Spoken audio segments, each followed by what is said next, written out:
있습니다. 오늘 말씀 보게 되어지면 예루살렘에 돌아온 이제 예루살렘 사람들이 이제 성벽 공사를 시작한 지 52일 만에 성벽 공사를 완성했다라고 하는 것이 오늘 본문의 말씀입니다. 이스라엘 백성들은 말씀드린 것처럼 성벽 공사를 시작한 지 52일 만에 이제 완성하게 되어집니다. 물론 당시에 그 예루살렘 성의 그 규모는 현재 즉 현대 2000년대 예루살렘 그 도시하고는 비교할 수 없이 그 규모 면에서는 작을 수밖에 없던 것이 분명합니다. 그럼에도 불구하고 예루살렘은 한 나라의 수도였고 수백 년 동안 이스라엘 국가의 중심 역할을 했습니다. 그동안 수많은 외적의 침입도 있었습니다. 그럴 때마다 예루살렘은 외적의 침입을 잘 견디고 잘 방어하였습니다. 그것은 성벽이 그 중요한 역할을 감당했기 때문에 그렇습니다. 그러니까 지금의 그 현대적인 예루살렘하고는 그 규모 면에 있어서는 절대 비교 불가이지만 당시로서는 예루살렘 성벽의 규모가 절대 무시할 수 없는 규모의 그런 성이었다라고 하는 것입니다. 그렇기 때문에 예루살렘 성벽을 다시 쌓고 완성한다라고 하는 이 일은 결코 쉽지 않는 도전입니다. 당시 예루살렘 성은 철저하게 부서지고 깨어지고 파괴되어지고 불타버렸습니다. 그 상황에 대해서 느헤미야서 1장 3절은 말씀합니다.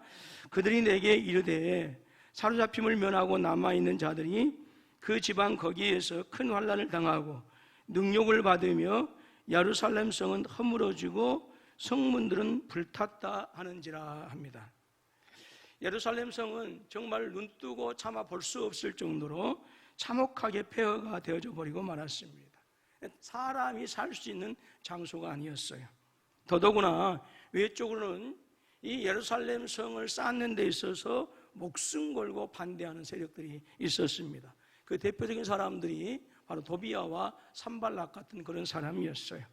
이 사람들은 포로된 땅에서 이스라엘 백성들이 돌아와서 예루살렘 성, 무너진 성을 다시 수축하고 다시 재건한다라고 하는 이 얘기를 듣고요 심하게 분노합니다. 자, 느헤미야서 4장 7절로 8절 말씀 같이 읽습니다. 시작.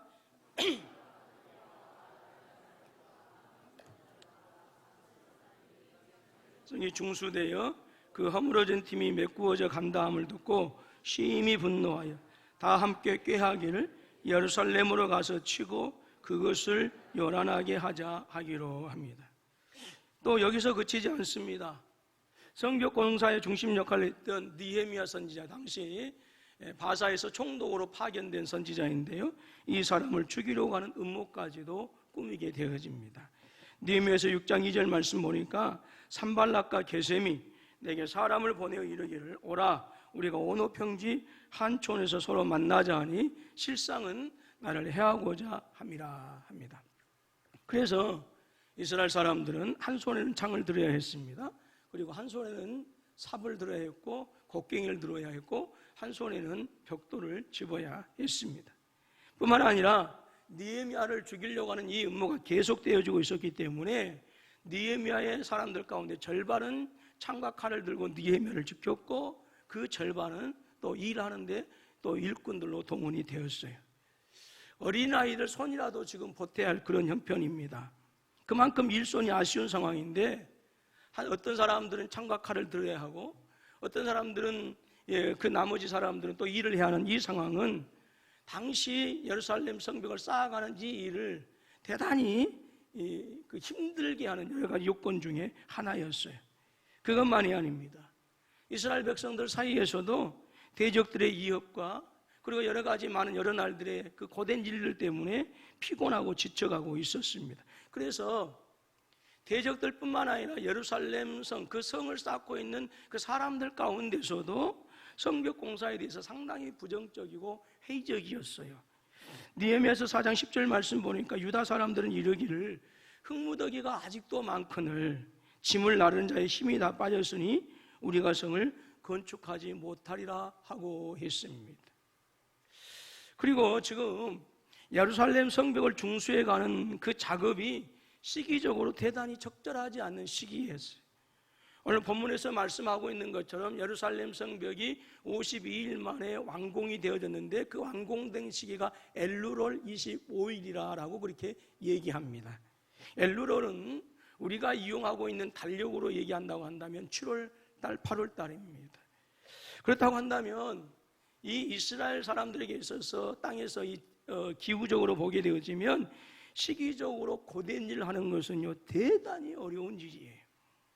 4월부터 이제 무더위가 시작이 되어지고요, 5월부터 이스라엘 땅의 그 무더위가 본격적으로 시작이 되어지고 6월달, 7월달, 8월달에는 그 한낮의 기온은 40도 이상을 오르락내리락하는 그런 기온입니다. 그렇기 때문에 잠깐 동안의 노동은 가능할 수가 있겠지만 장시간의 노동은 생명을 잃을 수 있는 그런 위험한 시기예요.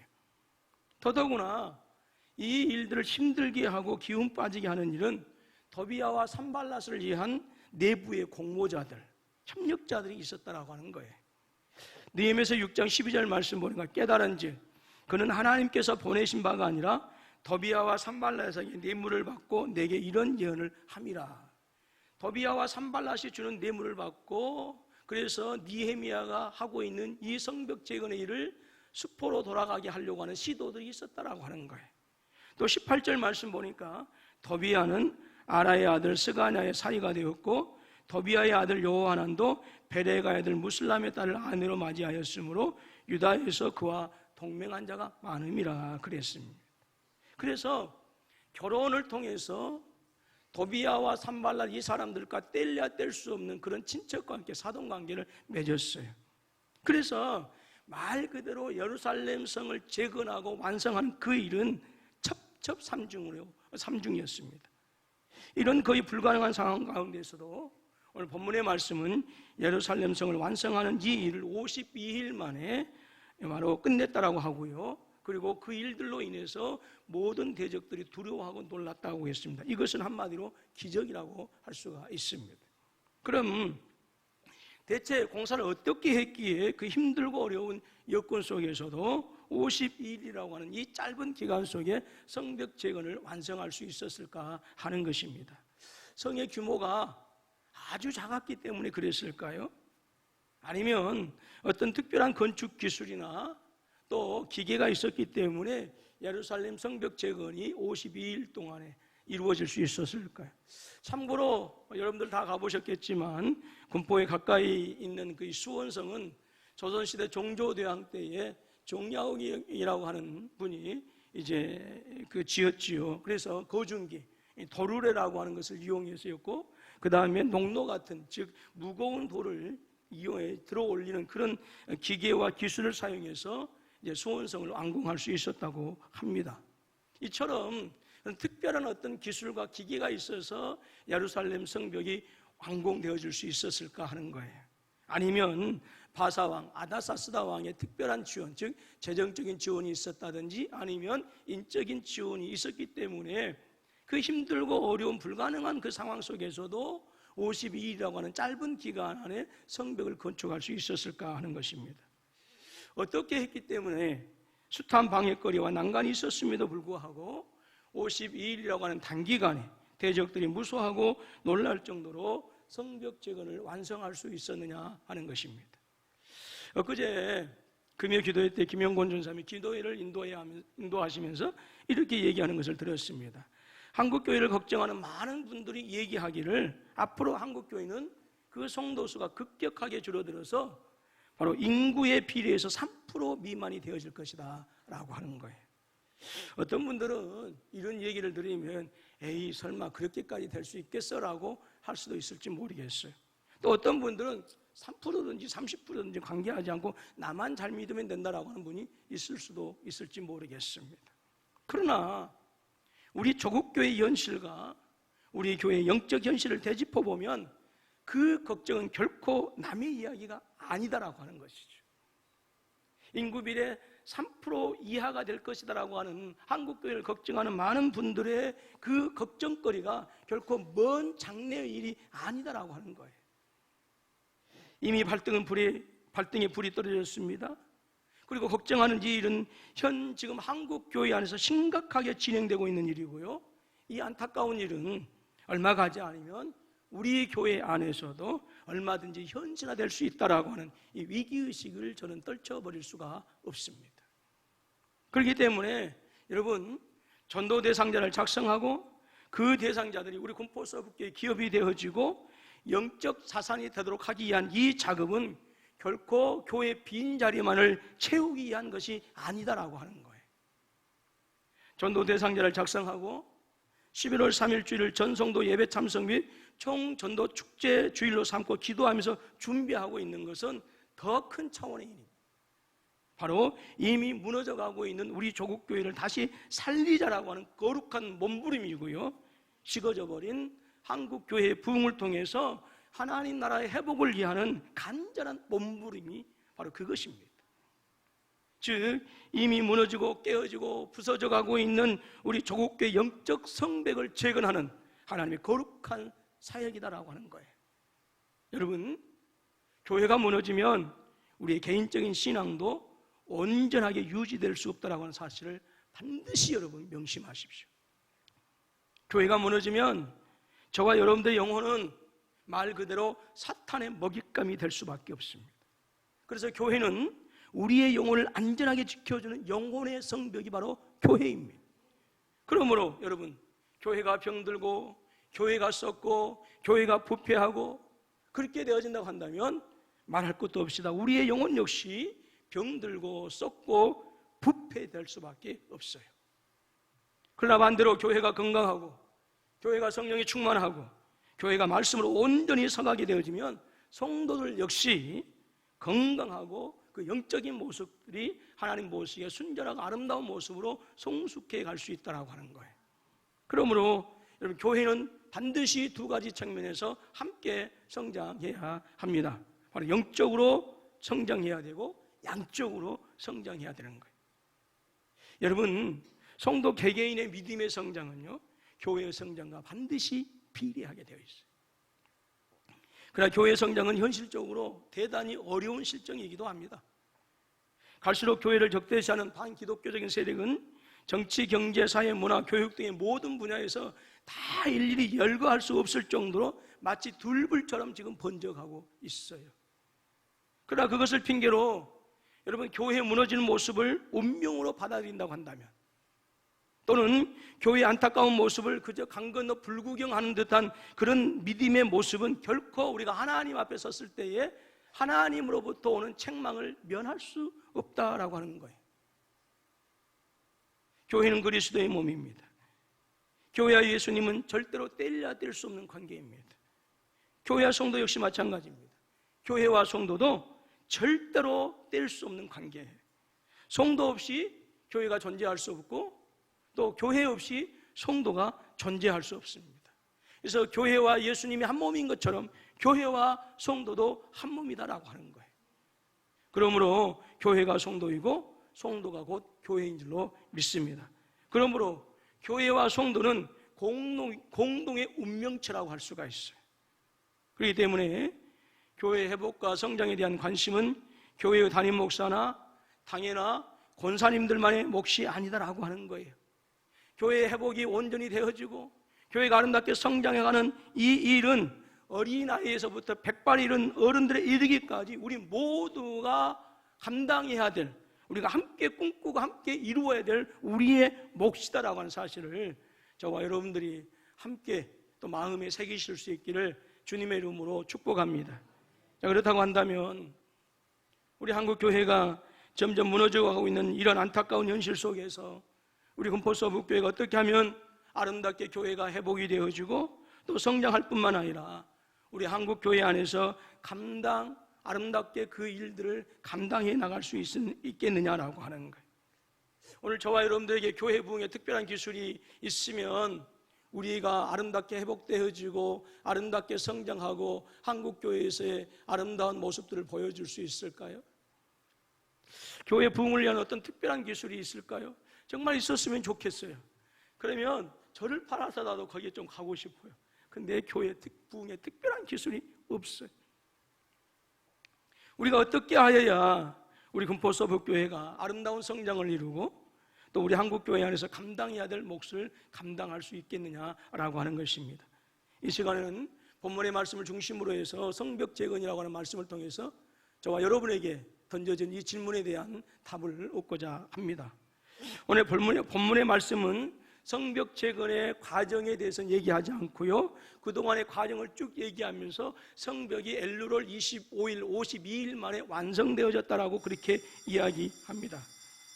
오늘 본문의 말씀에서는 엘루롤 25일에 성벽재건이 완성되었다라고 그 결과는 얘기하지만 이미 그 성벽재건을 위한 과정은 이미 3장에서부터 구체적으로 어떻게 되어 왔는가라고 하는 것을 우리에게 얘기해 주고 있어요.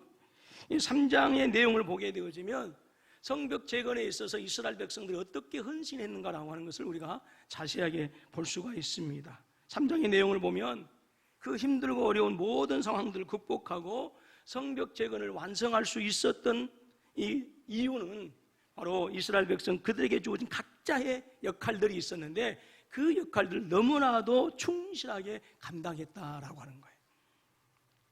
여러분, 성벽재건의 과정에서 저와 여러분들에게 주시는 회복의 비밀은 각자의 주어진 역할을 감당하지 못하면, 또 감당하지 않고 무시해버린다고 한다면 결코 교회 성장, 교회 회복, 성도 회복, 그건 결코 경험할 수 없다 하는 거예요.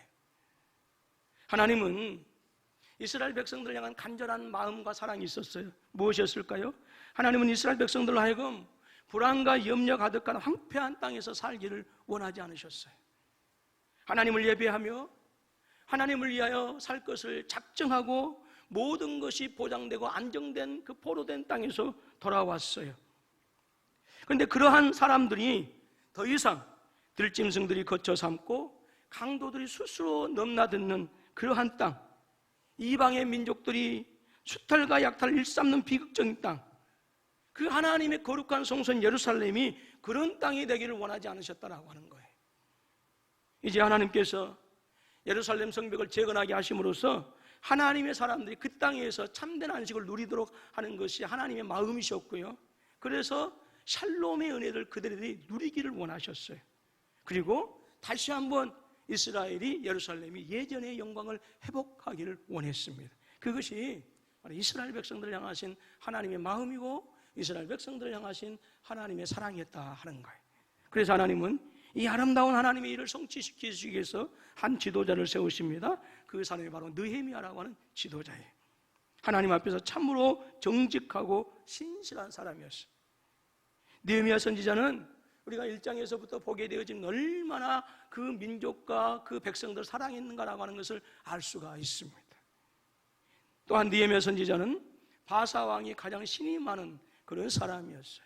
여러분, 고대 왕들은요 항상 두려움이 있었어요. 어떤 두려움이냐? 혹시나 나를 누군가가 죽이고 또 내 자리를 빼앗지 않을까라고 하는 그런 두려움이 어떤 왕이든지 가지고 있었어요. 그렇기 때문에 여러분, 자기가 가장 100% 신이 많은 그런 사람이 아니면 술 관원장을 맡길 수가 없습니다. 그래서 느헤미야 선지자가 아닥사스다 왕의 술 관원장이 되었다라고 하는 것은 100% 아닥사스다 왕의 아주 총애 그리고 신임을 받았다라고 하는 것을 얘기해주고 있어요. 그래서 이 느헤미야 선지자에게는요 부가 보장되어 있었고요, 권세가 보장되어 있었어요. 그럼에도 불구하고 바사 왕에게 간청해서 폐허가 되어지고 그리고 모든 것이 불타버려서 그 형체를 알 수 없는 타저와 시랑이 들락거리면서 신들이 거쳐 삼는 그 땅으로 돌아옵니다. 바사 왕 아닥사스다 왕은 느헤미야 선지자의 충정을 알고 있었기 때문에 선지자에게 유다 지역을 다스릴 수 있는 총독의 자리를 주고요, 그에 걸맞는 이제 편의를 제공해 줍니다. 그래서 여러분, 유다 땅은 비록 황폐했을지라도요, 느헤미야 선지자가 마음만 먹는다고 한다면 언제든지 느헤미야에 앞에 차려진 상은요 얼마든지 풍성할 수 있었어요. 그리고 총독에 걸맞는 녹을 받을 수 있었습니다. 그럼에도 불구하고 느헤미야 선지자는 총독으로서의 모든 편리와 그리고 그에 걸맞는 녹을 요구하지 않습니다. 왜 그랬을까요? 그것은 고통받는 자신의 민족에 대한, 그리고 이스라엘 백성들 고난의 땅, 고통의 땅으로 돌려보내셔서 그 땅을 회복시키기 위한 그 하나님의 진실한 뜻에 맞지 않다고 생각했기 때문에 바로 그 모든 것들을 거부했다 하는 것입니다. 그 자세한 내용이 느헤미야서 5장 14절로 18절에 자세히 기록하고 있습니다. 이전의 총독들은 굶주리고 헐벗은 그 땅의 백성들에게서 빼앗고 약탈했습니다. 이전의 총독들은 예루살렘이 회복되어지는 것에는 아무런 관심이 없던 그런 사람들이었어요. 그러나 느헤미야 선지자는 그럴 수가 없었던 거예요. 느헤미야 심정은 무엇으로 가득했을까요? 오직 예루살렘이 온전히 회복되어지는 것, 그것으로 가득했어요. 얼마든지 호화호식할 수 있었습니다. 그런데 차마 그럴 수가 없었습니다. 그 이유를 15절에서는 느헤미야는 하나님을 경외하는 사람이었다라고 말씀하고 있고요, 18절 말씀해 보니까 백성들의 부역이 너무 힘들고 어려웠기 때문에 그 예상을 풍성하게 할 수 없었고 총독으로서 당연히 받아야 할 복을 받을 수 없었다라고 말씀하고 있어요. 하나님은 이스라엘의 예전의 영광을 회복하고 다시 한번 민족과 열방 가운데에서 제사장 나라로서의 사명을 감당하도록 하기 위해서, 또 고난과 환난 가운데 신음하는 이스라엘 백성들로 하여금 참된 샬롬의 은혜, 안식, 이 은혜를 누리도록 하기 위해서 하나님을 경외할 줄 알고 백성들의 고난을 자신의 고난으로 삼을 줄 아는 그런 참 신실한 진실한 선지자 느헤미야를 이스라엘의 지도자로 세워주셨다 하는 거예요. 만약 느헤미야 선지자가 이전에 다른 총독들처럼 그런 평범한 사람이었고 가난하고 불쌍한 이스라엘 백성들을 수탈의 대상으로 삼는 그런 사람이었다고 한다면 아마 분명히 매일매일 느헤미야 앞에 차려진 상은 바로 소 한 마리, 살찐 양 6마리가 날마다 준비되었을 것이고 많은 닭도 준비했을 것이고 열흘에 한 번씩 각종 포도주로 느헤미야 앞에 상으로 차려졌을 것입니다. 그리고 총독으로 받는 도구로 인해서 느헤미야의 통장은 날마다 배불러 갔을 것입니다. 그런데 진정으로 이스라엘의 회복을 원하신 하나님은 당신의 심장을 가지고 당신의 심장으로 일할 그 진실하고 신실한 느헤미야를 이스라엘의 총독, 이스라엘의 지도자로 보내셨어요.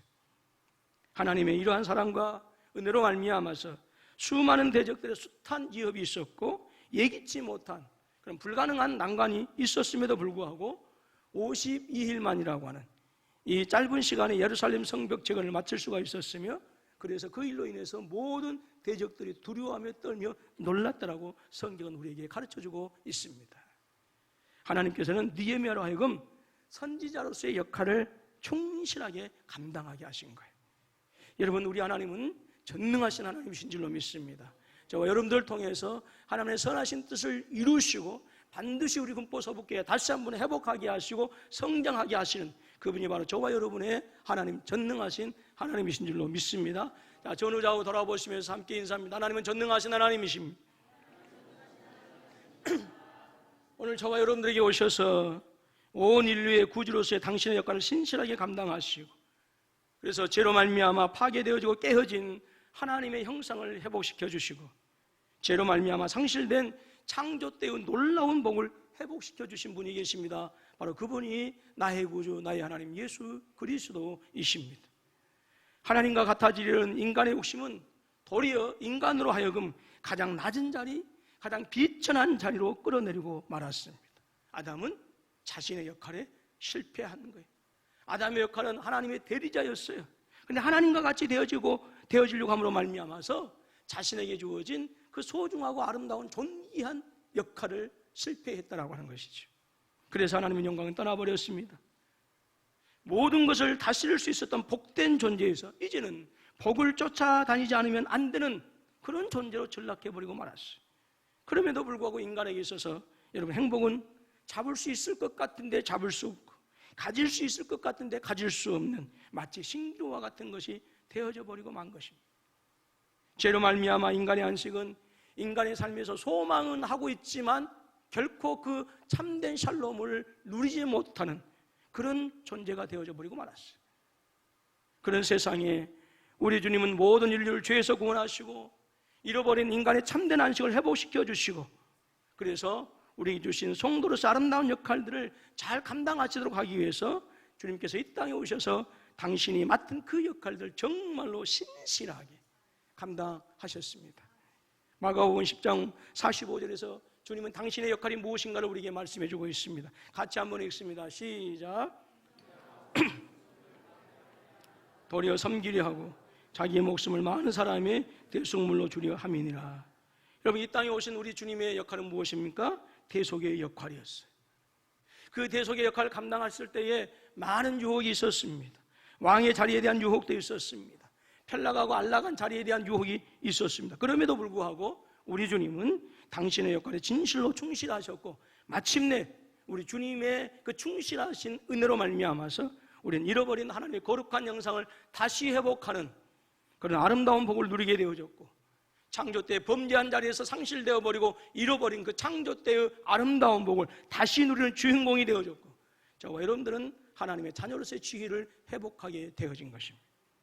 그러므로 여러분, 교회의 성장과 교회 회복은 성도의 온전한 역할 감당입니다. 성도가 성도로서의 역할을 아름답게 감당할 때에 교회가 성장하고 교회가 회복되어진다라고 하는 거예요. 모든 사람은 태어나고 자라면서부터 그가 소속된 모든 공동체에서 각자의 역할이 있게 마련입니다. 그 역할을 충실하게 감당하면 깨어진 관계도 다시 회복이 되어집니다. 그리고 그 관계를 충실하게, 그 역할을 충실하게 감당하면 망가진 사람도 다시 제자리로 돌아오게 되어집니다. 그러나 아무리 많은 기회가 주어질지라도 자신에게 주어진 역할을 감당하지 않는다고 한다면 그 사람 때문에 그 자신은 물론이거니와 그가 속한 모든 공동체가 깨어지고 분해되어지고 고통스러워하는 거예요. 느헤미야를 비롯한 이스라엘 다수의 백성들은 머나먼 이국 땅에서 그리운 고국으로 돌아왔습니다. 그런데 그 땅은 너무나도 많은 시간 동안 그대로 방치되어 있었어요. 과거에 하나님의 영광을 드러내었던 영광의 도시 예루살렘, 그 흔적은 어디에서도 찾아볼 수가 없었습니다. 이제 그 땅은 도저히 사람들이 살 수 없는 짐승의 거처가 되어버린 지 오래되었어요. 그래서 느헤미야를 비롯한 이스라엘 백성들은 불타버리고 파괴되어지고 깨져버린 그 성벽을 다시 건축하고 재건하기 위해서 두 팔을 걷어 올렸습니다.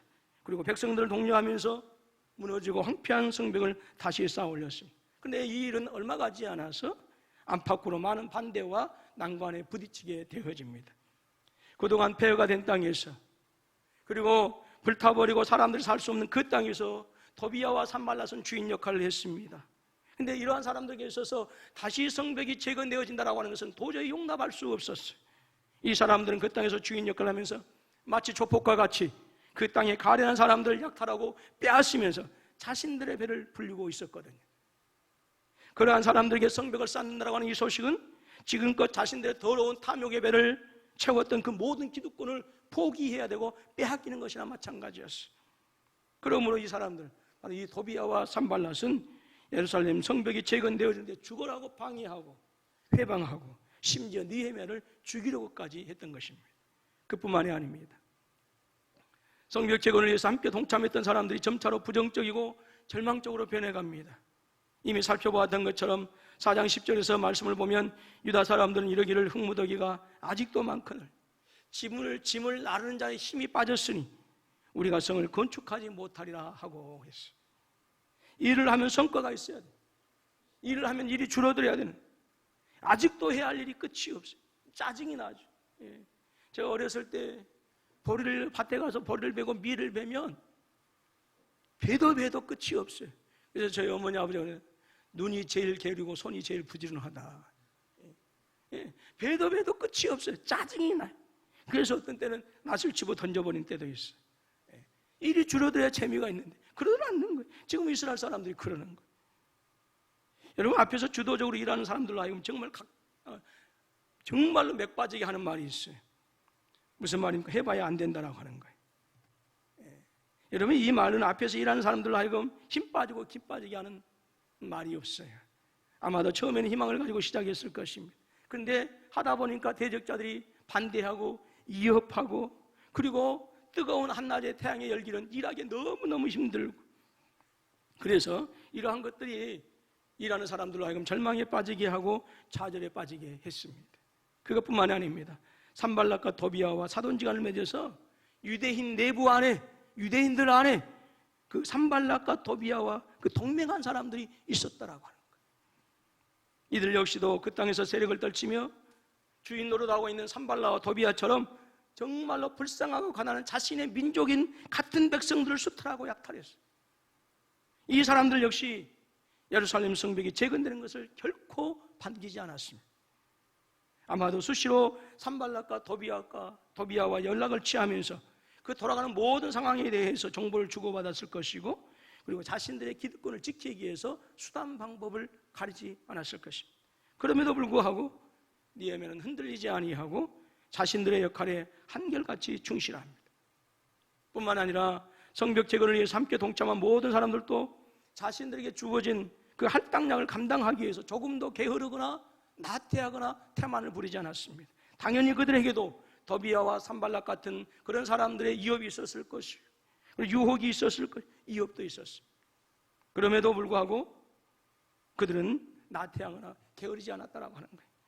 역시 그들에게도 지치고 피곤한 사람들의 절망과 좌절과 불평 섞인 소리가 들려졌을 것입니다. 7, 8월의 살인적인 태양빛이 그들이라고 피해가지 않았다라고 하는 거예요. 지형상 어떤 가문에게는 성벽을 재건하는 일이 대단히 쉬운 지형도 있었지만, 어떤 가문에게는 지형상 대단히 성벽 재건을 하는 그 일에 있어서 어려운 지형도 주어졌을 거예요. 그럼에도 불구하고 누구는 쉽고 나는 어렵다라고 불평하며 원망하지 않았어요. 자신들에게 주어진 역할을 묵묵히 감당해 나갈 뿐이었습니다. 성벽 재건을 나선 가문들은 오직 한 가지 마음이었어요. 그 한 가지 마음이 무엇입니까? 예루살렘 성의 회복입니다. 그 결과로 성벽 재건을 위한 특별한 기술이 없어도 바사왕 아다스다 왕의 특별한 인력 지원과 재정 지원이 없었을지라도 52일이라고 하는 이 짧은 시간에 성벽 재건을 완성할 수가 있었던 것입니다. 여러분, 교회 회복과 교회 성장은 성도의 역할을 통해서 완성되어진 줄로 믿습니다. 안타깝게도 예루살렘 성의 회복을 방해하는 하나님의 대적들은 여전히 우리 주변에서 활개를 치고 있습니다. 회복을 위하여 수고할 때마다 산발락과 도비아 같은 대적들도 분명히 있습니다. 역시나 그 대적들과 자신들의 유익과 이익을 위해서 산발락과 도비아 같은 사탄의 세력들과 결탁을 하는 사람들도 있습니다. 한낮의 뜨거운 살인적인 태양열과 같은 삶을 정말로 숨이 막히게 하는 삶의 고단함도 있습니다. 그럼에도 불구하고 저와 여러분들에게 맡겨진 성도로서의 역할을 진실하고 성실하게 감당해야 되는 줄로 믿습니다. 건강한 가정, 건강한 사회는 구성원 모두가 자신들의 역할을 잘 감당할 때 가능한 것입니다. 한국 교회가 욕먹는 이유가 무엇입니까? 교회가 교회로서의 역할을 감당하지 못하기 때문에 세상에 손가락질을 받고 조롱질을 받는 거예요. 여러분, 교회 회복과 성장은 결코 큰 비밀이 있는 것이 아닙니다. 부흥을 위한 특별한 기술이 있는 것도 아닙니다. 목회자는 목회자로서의 기도와 말씀의 사역에 집중하고 당회원으로서 또한 직분을 받은 모든 직분자들이 감당해야 할 몫을 거부하지 않냐고 뿌리치지 않냐고 교회의 회복과 성장이라고 하는 거룩한 목표를 두고 막혀진 역할을 우리가 잘 감당해 나간다고 한다면 아무리 산발락과 도비아 같은 그런 사탄의 세력들이 모략을 꾸미고 죽이고 위협하는 불가능한 상황이라 할지라도 반드시 우리 금포서북교회를 하나님께서 회복시키시고 그 성장을 이루어 가실 줄로 믿습니다. 자동차를 이루는 부품이 25,000개라고 합니다. 25,000개 부품 중에서 어느 것 하나 중요하지 않는 부품은 없을 것입니다. 모든 부품 하나하나가 다 중요한 것처럼 우리 금포서북교회를 구성하고 있는 모든 성도님들 한 분 한 분이 다 중요하고 그들에게 맡겨진 역할들이 있습니다. 주님께서 말씀하셨습니다. 자, 에베소서 4장 12절로 13절 말씀을 같이 읽습니다. 시작.